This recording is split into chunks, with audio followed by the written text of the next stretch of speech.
ito ay rated SPG, striktong patnubay at gabay ng magulang ang kailangan. Kapag malaman ni Tanggol ang totoo at makilala niya na ang tunay niyang ama na si Ramon, ay lalo lang magiging komplikado ang lahat.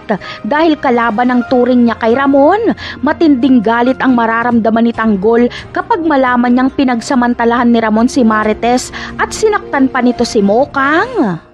Kaya gustong patayin ni Tanggol si Ramon, ngunit hindi niya magawa dahil ama niya ito. Kaya hindi na magpapakita si Tanggol kay Ramon at hindi niya ito kikilalaning ama. Hanggang sa dumating ang panahong mababalitaan na lang ni Tanggol na patay na si Ramon at siya ang tagapagmana sa lahat ng naiwang yaman ng mga Montenegro. Kamatayan kasi ang kapalaran dito ni Ramon. May papas lang sa kanya na isang malaking sindikato na mas makapangyarihan pa kay Ramon at Agustus. Kaya si Tanggol na ang mamumuno sa mga negosyong naiwan ni Ramon. Ngunit ang mga legal na negosyo lang ang tatanggapin ni Tanggol at ang mga iligal na gawain ay bubuwagin niya. Magiging tauhan ni Tanggol si Severino at mortal nilang makakalaban ang sindikatong pumaslang kay Ramon. Malakas at tuso ang sindikatong ito at siguradong mga bagong karakter ito. Kaya abangan na lang natin yan. Bye!